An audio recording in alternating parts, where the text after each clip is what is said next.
Welcome back to the Marathon series in depth. Finally, we are getting on to Marathon 2 after covering the Lost Network packets in the last video. The first page of the manual reads, "The Venture Continues." This text replaced the text in the first Marathon manual that reads, "Somewhere in the heavens they are waiting." Marathon did start its manuals off well.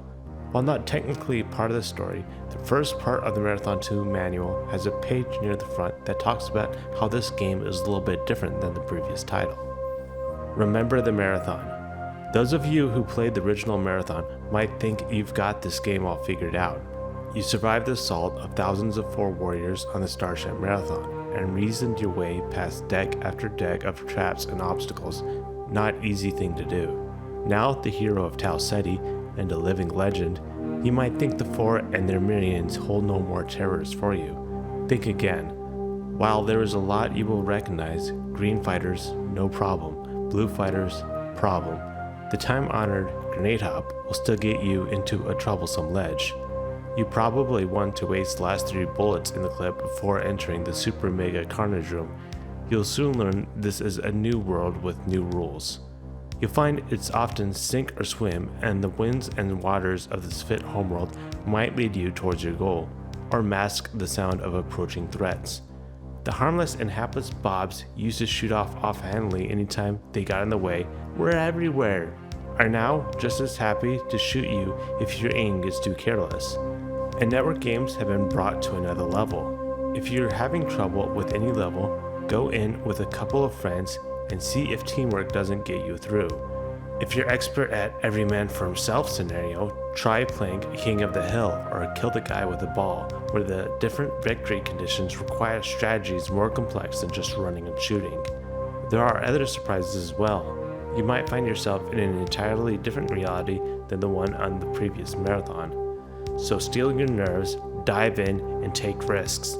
Another life is only a tab key away. Happy, happy carnage, carnage. The Super Mega Carnage Room is a reference to a room in Pathways Into Darkness with a trap that has a bunch of enemies inside. It is pure carnage.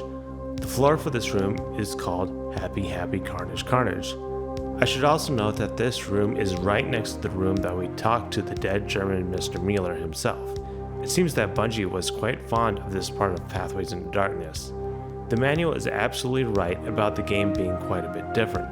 Grenade hopping has different physics. The terminals now have images. All of the shapefiles got an overhaul with new artists.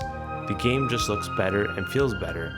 We will talk a little bit more about all these changes later on, but let's go ahead and jump into the main attraction, the story from the manual. 4 Battle Group 3 Central Arm hung motionless over the dusty bowl of rock that was Lowon, the second planet of a dim star 97 light-years from the gravitational center of the Milky Way. The gigantic battleship, 3 small destroyers, and 20 auxiliary craft had not left the system for nearly 6 years. They were not to be relieved for another 2. Lowon had once been a marsh world, now it was a nearly waterless desert. It had been populated 1,000 years ago by a race of highly intelligent creatures who had already landed on their own moons and would soon have headed to other stars. Below, their cities stood empty and ruined. In its glory years, Battle Group 3 had been known throughout the Empire, decorated in every battle anyone remembered from the Wars of Imperium for turning back the loyalists of Tarm Gap and holding the approaches to the Four Homeworld itself against the slave revolt of the Nak. Undefeated in battle, it was finally politics that splintered Battle Group 3 by sending a few ships to suppress subservient races here, a few more to garrison the fringes of Four influence there. The nobility had slowly broken the power of the old navy. What was left of Battle Group 3 had been assigned to this dead world in the galactic core. To defend the system against a single enemy no one expected would ever arrive, and who had last been seen thousands of light years away. The tedium of blockade duty had destroyed morale and discipline. In the dark, between the orbits of the 6th and 7th planets, slightly above the ecliptic, a ship vanished, folding soundlessly on itself in impossible ways. As the long craft twisted and faded in one place, it began simultaneously to appear in another. The stolen ship had been in the system for days, keeping its distance from Lowon and the 4 fleets surrounding it, dodging among the asteroids and moons, testing and measuring, looking for something. waiting. Alarms sounded throughout the Battle Group 3, screaming that a vessel had folded into existence less than 30 kilometers away from the battleship. Computer operators throughout the fleet stared in disbelief at their tactical screens. No ship could jump that close to a gravity source. For 3 seconds, no warning was passed, no word spoken, no action taken. The Vader erupted in 100 thin lines of green fire, striking out towards the 4 ships, phasing through the shielding, destroying weapons or engines or communication gear. In seconds, Battle Group 3 had been disabled, and their ships began exploding. In 2 minutes, only 1 ship remained among the debris in orbit above Low 1. Down on the planet, as the orbital bombardment began, the 4 garrison was only just beginning to understand how hard their life would become over the next few days.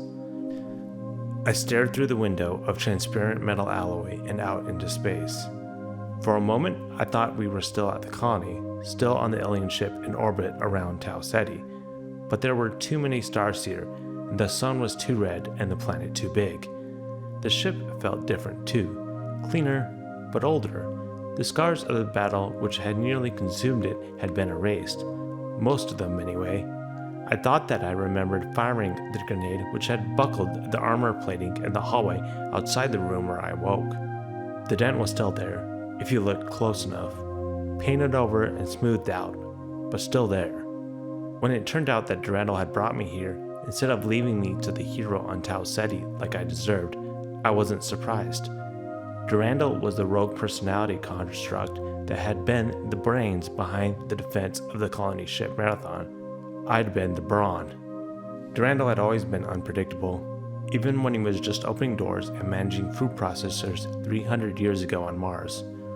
Together we had fought off the 4 invasion of Tau Ceti. I don't think a single one of the 300 creatures survived, but we'd taken their ship. Now, Durandal said that we were in the galactic core, thousands of light years from Tau Ceti on Earth, and 17 years had passed since we left Tau Ceti. He had ignored my questions, mostly, telling me that I wouldn't have wanted to stay on Tau Ceti anyway.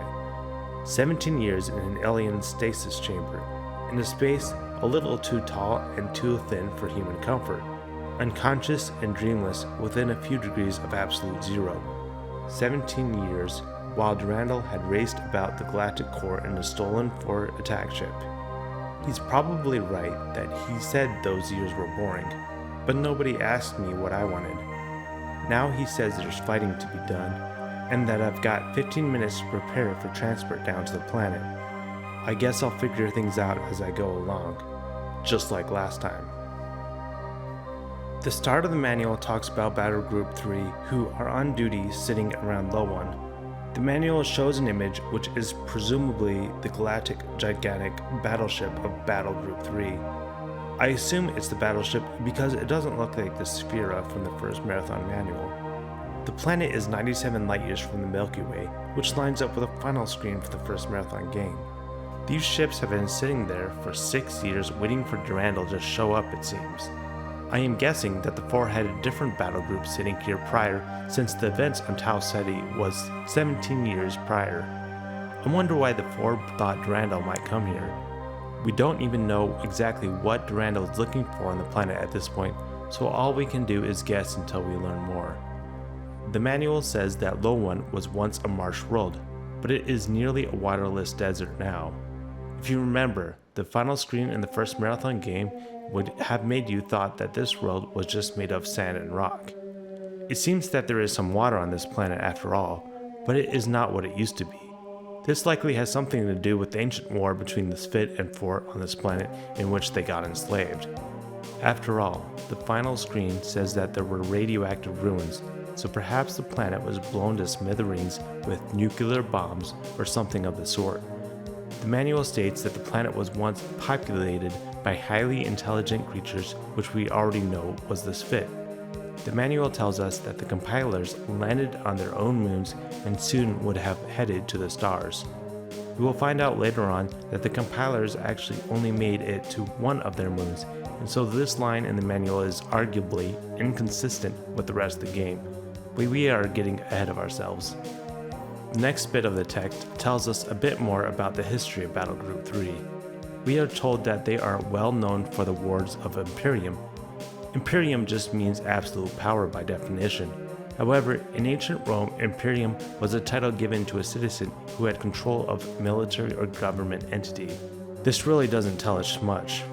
You should, however, remember the name Nock, as this race will show up later on in a single terminal. For now, just know that the significance of the Nock is that they were the greatest slave revolt against the Four that we learn about in the games. This battle group remains undefeated. However, that won't stay that way for long. It seems though that this battle group is not what it once was, and their morale isn't great sitting around in a blockade.